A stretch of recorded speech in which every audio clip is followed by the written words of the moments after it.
Hi, I'm George Nordhaus, and welcome to Monday Morning. Honestly, the name of the program today is Customer Service is Just Foreplay. Oh, sounds pretty sexy, doesn't it? Pretty exciting. Well, it is because Jason Cass is a presenter, and he's always exciting. And you'll find out what I mean by that in just a minute because he's quite an interesting young man. Let me tell you who he is. Let's go to the next slide here, and I'll have Jason just tell you a little bit about who am I. He'll tell you about it there. So, Jason, who are you? Well, thanks, George. First of all, I want to say thanks for inviting me on because I got to tell you, I feel as if I finally made the big time now. I say that funny, but I say it truthful because I'm on with George Nordhaus, also known as the Legend, and I think that's pretty cool. So, George, I appreciate you with the little presentation, and I appreciate everything that you do for agents, and I appreciate most importantly all the people and all the agents and all the insurance professionals who take their time to actually listen to you. So you've got a wealth of knowledge and a wealth of experience. Right. So Thank you. here's who I am. I'm Jason Cass. I'm married with two children. I have let's see here. I've got a 10-year-old and a 16-year-old, and so they keep me very, very busy. I'm married to a beautiful woman by the name of Andrea. And so a little bit more about me is I became an agent in 2001. I was actually hired on Christmas Eve of 2001, so I didn't write my first policy actually in 2000 until 2002.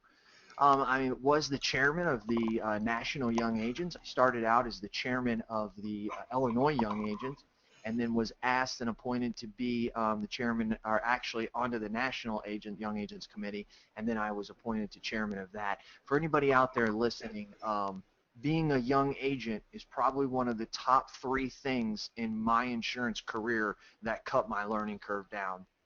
To be able to network with other agents who are having similar issues, similar successes as me, and to be able to learn from those is so invaluable. So if for any agency principals out there, sales managers, or anybody who wants to better their young agents, get them involved at the state level. It's huge. It's ginormous. Well, but before you go start the next one, anybody who becomes chairman of the National Young Agents is amazing. I think that was the first indicator. When I saw that on your bio, I said, holy mackerel, who's this guy? Because that is not easy. And I totally agree with you that the Young Agents Organization is for everybody who's under, I don't know, what is the age, 35 or something? 40 and under. 40 and under. Well, okay. You're still 40 Now and that's under. at the now that's at the national level. Every state has their own. Most of them are at 40 and under. Some are at 45. But here's the key: it's 40 and under, or in the business less than 5 years. Ah, So good. you could be your age, George, and be 55, and only have 5 years, only been in the business for 3 years, and you're considered part of the young agent program. That'll And be the the young day. Oh, that's wild. young agents put on stuff at the state and national level, and it may be sponsored by young agents, but that's always open to anybody. So I started my own agency in 2010. In 2001, I was hired by Mike Beard, still my main mentor today, and then I moved to an agency actually in 2005 that was right down the street from me. I was driving and commuting about 30 miles each way.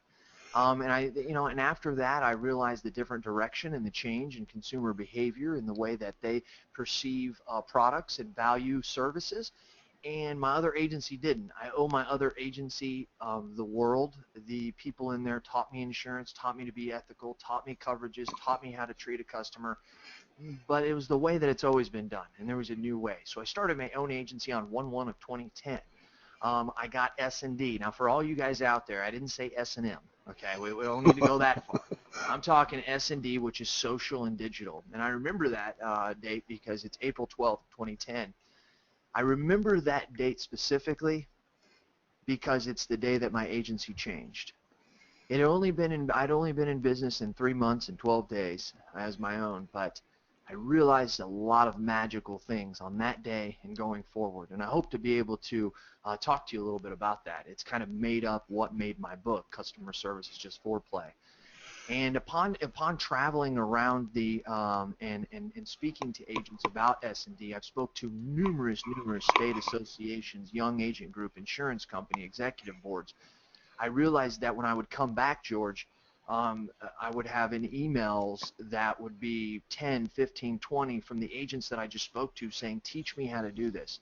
I ignored them for a while because I'm an insurance agent, but after a while I decided I needed to start a team that I could put together and train what I knew so that we could help those agents and, most importantly, move this great industry forward. Well, you So have done that. You have done that better than anybody I know, Jason, at your age. You amaze me because not just for the growth thing and starting the agency, but doing all the stuff that you're doing is just scary. I mean, there's so much going on, and that's why I wanted to have you. Of course, I've been working with you and around you and so forth. Tell me about your agency now, so I really understand. okay, so my agency is a little unique. And that's okay because that's what we do. Whoops, my fault. Went too far there.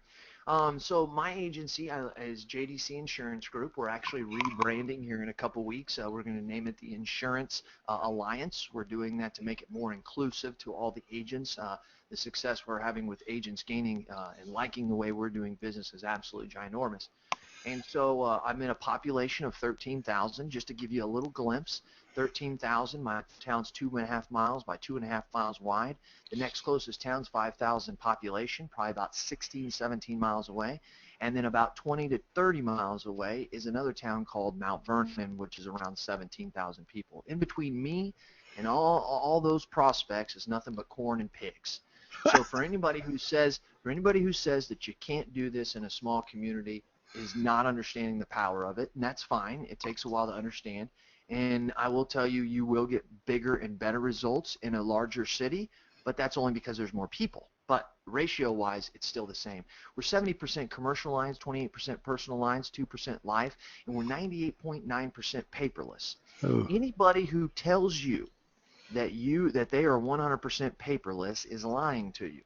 The industry that we evolve and we work in is not paperless. Therefore, you can't be. Now, you may be less paper, but you're not paperless, and that's important to know. But let me give you a little other strategy. So there's me and Travis. I started my agency for 5.5 years out of the basement of my home. Finally, an agent by the name of Travis joined our organization. He came from a direct captive writer, and he just tried to work out of his home. It didn't work, so we now have an actual location, but we still are virtual. Understand that we have no filing cabinets in our office. We have no phones. We have no fax machines. I don't even like manila folders, and they're not allowed in the agency. Now, I will tell you, Travis has got a couple. He considers them working files, but after we're done working on it and we close the business, we have no files.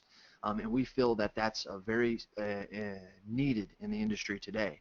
We have another office that's about 40 miles away from us. That agent works out of his house. Our assistant, Lori, she works in Georgetown, Colorado, 984 miles from us. And all of our backroom work is done in Calcutta, India. So the basic tasks that CSR should not be doing today.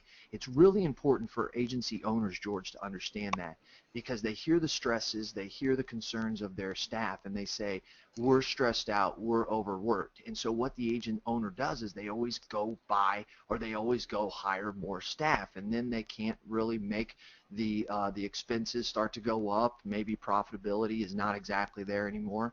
And what we need to do is recognize that the customer or the CSR today needs to have the BS, the work that anybody could do, whether you're a monkey or or anybody that sits in that position could do. Basic data entry.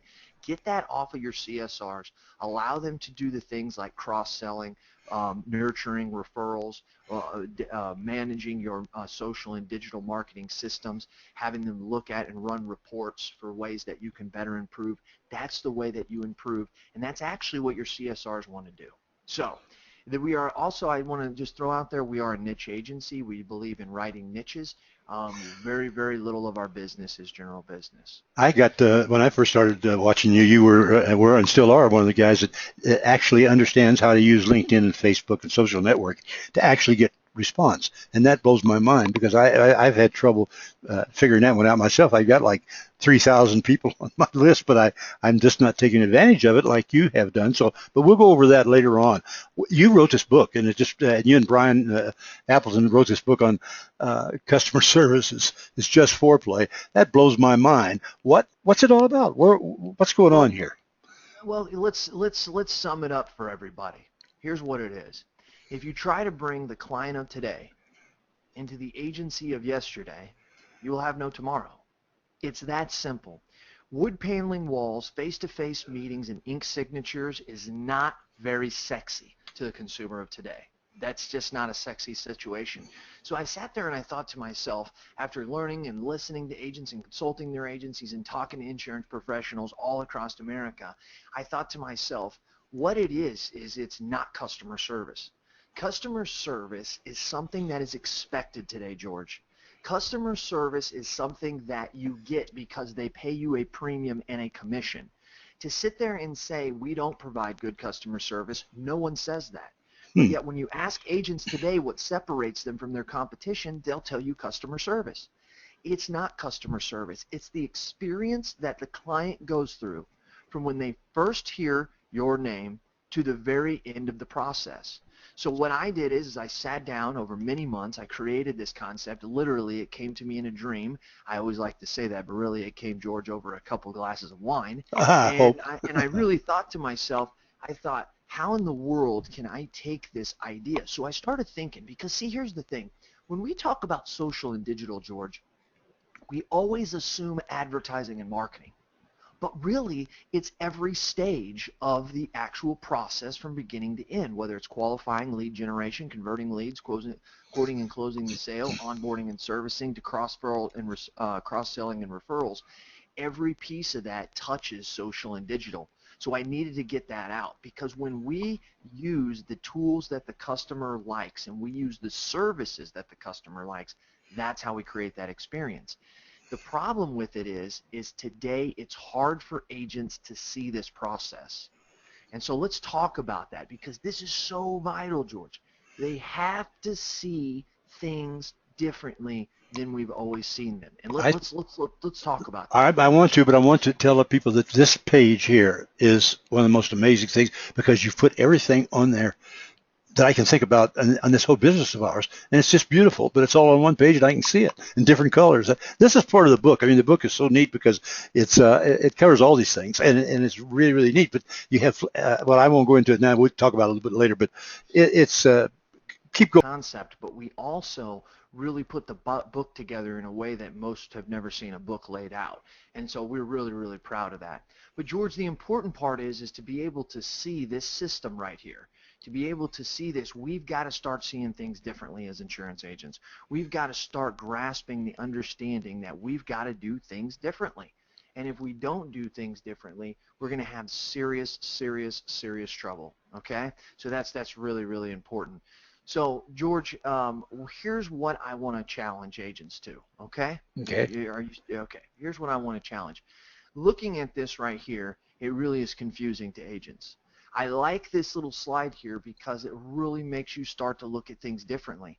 At one section, it looks the same, but when you're looking at the top, it's completely different.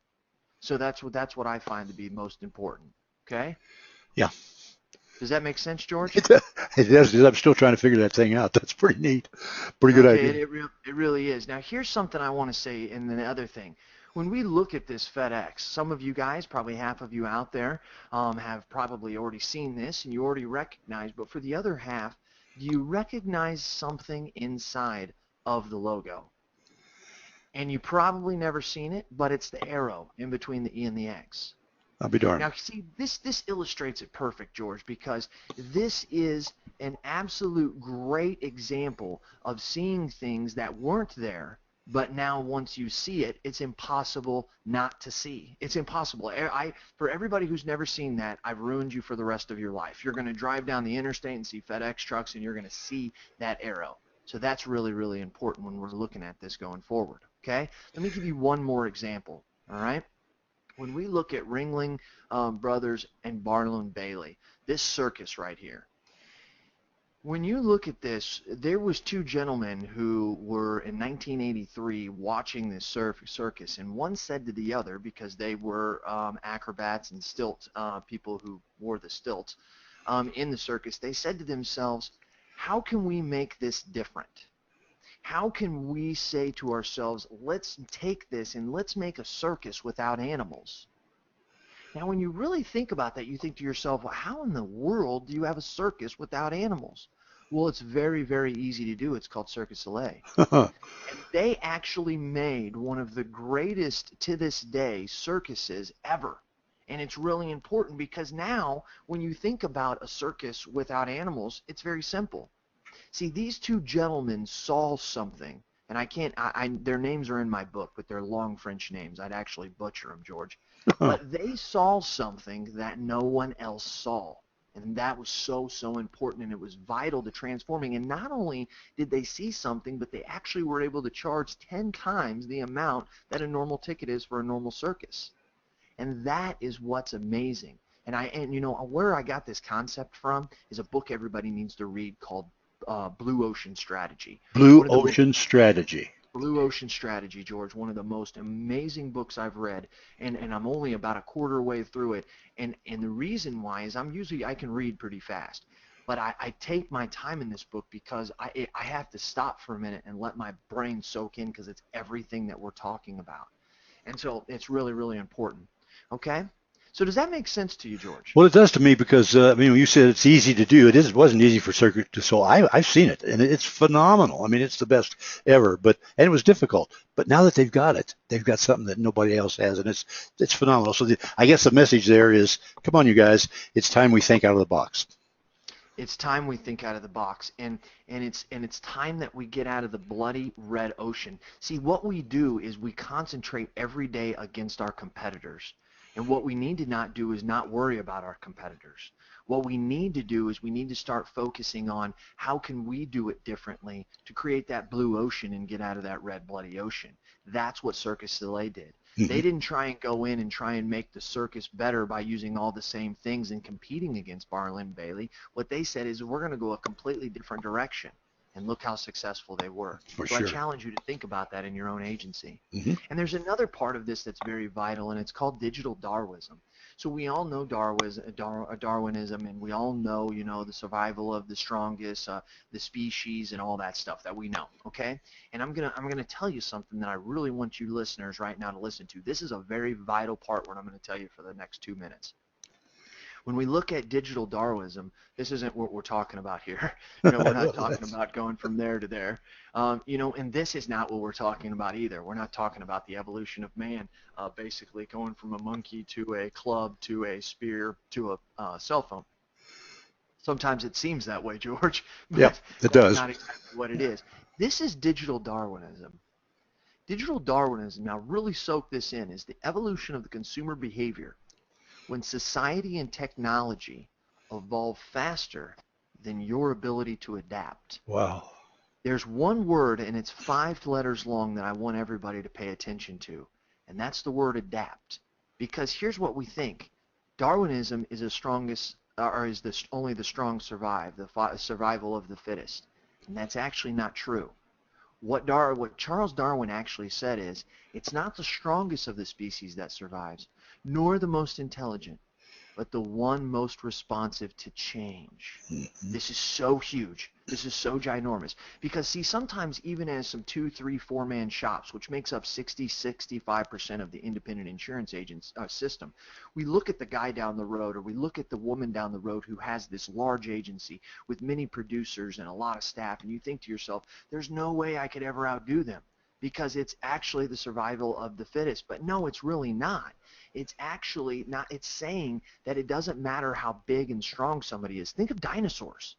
Think of how big and overpowering dinosaurs were, but they became extinct because they weren't responsive to the change that had happened to their environment.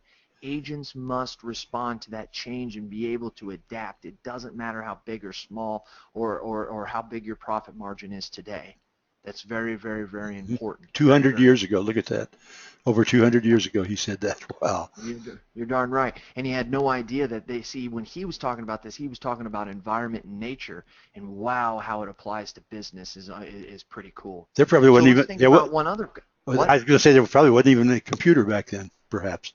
No. Exactly. There was not. You know, I was kidding. I know you're kidding, George. So the Blockbuster, this is another prime example. Blockbuster was around forever. When I ask my kids who are 10 and 16 who Blockbuster is, they have no clue. They don't have any clue. but yeah, most of the listeners here, it blows their mind that they don't know. But Netflix came in and absolutely shook it up. Because Netflix, listen, they changed it. They were the Circus Soleil because they said, we're not going to compete against Blockbuster and do what they do well. We're not going to have people walking into the store because we know that's not what they want. We're going to create a system that the person can order it in the mail. I don't know if we remember that, George, but it was so incredible to think that I can order something and they just mail it to me. I mean, it was mind-blowing. And what's even more mind-blowing is in 2009 or 2010, the CEO and chairman of the board for Blockbuster said it would be any time before the Netflix fad went away. Approximately about 8 to 12 months later, they filed for bankruptcy. I can remember on the Blockbuster on the corner, and we used to go down all the time and get that thing, and then and it closed finally. And Netflix, I mean, I'm a binge watcher. I have to tell you. Jason, you just can't believe it. I mean, we watch. I'm just terrible at it. I mean, like Scandal. Scandal is one of the best things I've ever seen. It has 77 episodes. Are you ready for that? Over 5 years. But I loved it. And things like Mad Men and stuff like that. My point is that I think that my wife and I, but I think many other people have changed our whole way of dealing with presentations. Now we want to see it without any commercials. We want to see it streaming. We want to see it tonight and tomorrow night. And it's just a different life. George, the one thing you're leaving out that's a power of this, yeah, you want to see it on you and your wife's time when you guys are available. Exactly. Not when the network decides to show it to you. Exactly. Okay? Yeah. Take that concept and think about insurance. Mm-hmm. It's not when you're open 8 to 5. It's when the customer has that need. Are you going to be Blockbuster? Are you going to be Netflix? Right. Are you going to be the cab industry or a taxi industry? Or are you going to be Uber? Now, folks, I don't know if you've ever been a part of Uber, but it's real easy. I'm in my my hotel, and I'm getting ready to leave, and I go into the airport. I click open my Uber app, which already is loaded with my credit card or whatever when I set it up. And what I do is I open it up and it shows me a map like a Google map with black cars driving around. I select one of the black cars. It shows me what the driver looks like, the year, the make, the model of the vehicle. It even gives me their license plate number. When I walk out of the hotel, boom, they're already there because it tells me exactly when they show up. I get in the car. It's a beautiful black, usually, chauffeur type car. It's got water in the back with mints. It actually smells really good, and the interior is absolutely clean. They drive me there. I have a wonderful conversation with the taxi driver. They pull up to the airport. I tell the taxi driver, "Nice meeting you." I get my stuff and I walk right out. About 20 seconds later, as I'm entering and getting ready to check in, usually I do that digital, but if I would get an email that comes to me and says, "Here's your receipt." It's the most unbelievable experience, and that's why it won't go away, George. Yeah. I understand what the taxi industry, it's not fair. They have all this regulation they have to follow, but Uber doesn't. But you know what? You can either keep fighting it like Blockbuster did Netflix, Yep. or you can move forward and be Uber.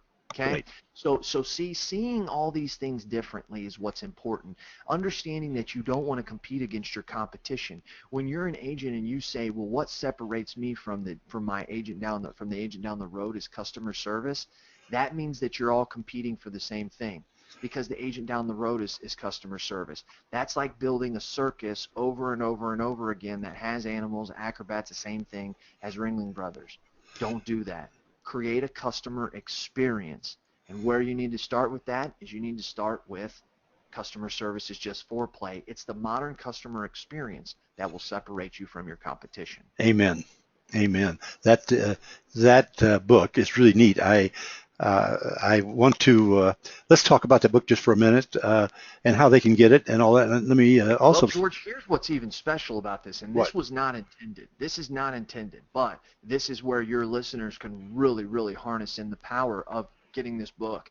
For this week, we are going to be running a special for many reasons, but it's 99 cents to download the Kindle version. Oh my gosh. Okay? 99 cents. Get it, guys. Unbelievable. I've got the hardcover here and the Kindle both, but it's the reason I like it. Well, I like it for many reasons. You've covered all these things here. Here you are. Are you a millennial? I guess you're still. No, actually, no. And really quick, George, that's where I believe I have the strength. I'm not a millennial, and I'm not the generation in front of me. I'm almost kind of stuck right in the middle, and that allows me to see where we used to be and to bring the good parts of that up through the industry and keep moving forward, but also look at the things forward and say we need to adapt to that. I believe me, I'm 37. I believe anybody between the age of about 34 and 40 has a unique position in the generations between. Boy, I believe it. I never thought of that in that way. Well, you know what? I would like to suggest to people who are listening and all agents that you take a look at it. If you want to spend 99 cents and spend a Kindle so you can see it, fine. And you can also order, of course, a hard copy, which I was kind enough to, Jason was kind enough to send me here. But it is a book because it covers all these things right here. And it's not, you don't have to read forever. I mean, I don't know how many pages we're talking about. Here's another thing that's Yeah. important. We have it in hardback. We have it in paperback, we have it in Kindle version, and we also have it in audio version. I believe it's $6 for the audio. Really? version. I didn't know that. Yes, you can listen to it right in your car. Now, here's what's important, and this is where we separate ourselves. You know, we provide, when we were writing the book, we wanted to create an experience for the reader that they've never had before. See, it's just not an insurance industry, it's in every industry. But like, for instance, the first thing that we always have in there, part of section 1, so the first 40% of the book is written explaining these concepts. The next 40% of the book is what you're seeing on the screen right now. It's everything broken down. We color code the page, so when you're going through it, we give you a place where you can make notes. And one of the things that we talk about is agency management systems. This is in the first 40%. We talk about curb appeal in the virtual world. See, we always worry about curb appeal in the real world, but when someone comes to your website and starts through the customer experience, that's curb appeal in the virtual world. Technology when you want it. This means having the ability to have mobile apps and being able to go online and be able to service themselves. Go mobile or get gone. It talks about the mobile revolution and gives you a lot of reasons and understanding of why the mobile app is important. And then last of there, the first 40% is payments. Keep your customers, and that means we partnered with companies that allow you to actually be able to make payments on your website without leaving and having to go to the company. There's no one talking about that, and we are, George. Why? Because it's part of the customer experience. The next 40% of the book is exactly what you're seeing here, and then the last 10% we kind of wrap it all together, and it's called what we call making it your own. So we believe that we've done everything we need. And George, I just got to tell you, I appreciate you and what you do for the industry, and for this is an example. Getting this word out is just. Well, let's show them how they can. Well, you're welcome. But let's look at how they can contact you. And of course, they can go to Amazon for the book and everything. But let's see the last there. Okay, how they can contact you in all these different places, and Facebook and Twitter, and really kind of go into his LinkedIn book, LinkedIn page and his Facebook pages. It's really fascinating to me, and it's just amazing to me that you have made me at my great age understand exactly what's going on in the mind of a young guy. What's also amazing to me about you, Jason, is the fact that you're speaking to many organizations like state associations and so forth. You're still building your agency. You're writing a book. When you have time to breathe, I don't see how you do it. It's amazing, and I love it. Well, we're doing a lot, but you know what? I'm kind of high-strung. I don't need to sleep a lot. The most important thing is it all gets shut off after 6 o'clock because I coach soccer, I coach basketball. Oh my gosh! I coach everything I can because I have 16-year-old and 10-year-old. But you know what? What? As every listener out there knows, George, that's why we love this industry. The financial freedom we have, the flexibility of schedule, to be able to own your own business and be able to control what you do. This is what young people want. We just need to tell the story. And that's where, when you create the experience, I believe that's one of the main reasons why I and my agency have been successful to attract a 26-year-old young producer who's doing awesome and a 27-year-old producer who's knocking it out of the park. Oh, brother. So it's more than just customer experience for the customer. It's a great understanding and customer experience that attracts people to your agency. They want to be part of great things. Everybody does. When you create that experience, you're creating a great thing. I appreciate your time, George. Well, listen, I appreciate yours, and I want one last tip to people. Get the book, take a look at it, read it on Kindle if you want to, whatever, but get the book, and then get a copy for every one of your employees. Seriously, because this is the how-to, the basic how-to that I wish I had written 10 years ago. I may have written it 30 years ago, but it's things have changed.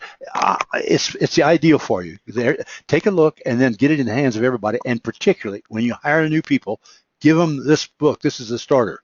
How's that, Jason? You know what's amazing, George? Here's what's amazing. I was in Arizona and I was talking to one of my half sisters, and I'm from Phoenix, Arizona. That's where I was born. Mhm. And you know what? She is the head of Sam's wholesale club, and she controls 10 of them. Do you know that she brought? Do you know she bought 10 of the books? And well, actually, she didn't buy them. I gave them to her. But she took 10 of the books, and she actually gave them to each one of her general managers. That's what to do. That's the idea. I love it. I love This it. is Sam's Wholesale Club. What do they have to do with insurance? It's about she understands. It's the experience of when that person walks in the door at Sam's and when they leave, they got to have a great customer experience. Or Costco will get them.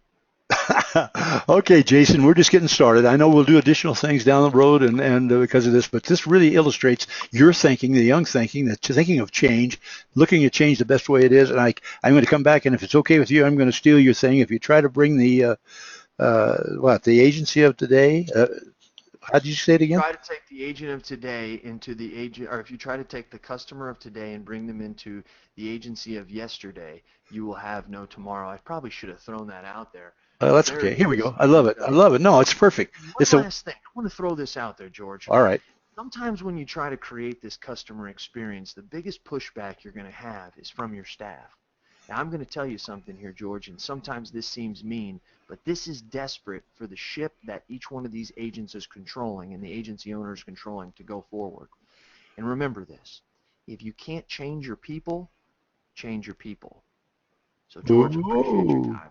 boy, you're beginning to scare me. Put all those somewhere along the way, and we'll have it. We'll do a Monday morning on each one of them. And Jason, listen, thanks again, and to the rest of you, don't forget. Well, next Monday morning is another great speaker, and they just got to continue, guys. So, Jason, once again, I thank you, and it's been a wonderful day, and I'm so excited to get this out in the hands of the 50 some odd thousand people to whom we send it. Okay? All right. My pleasure, bud.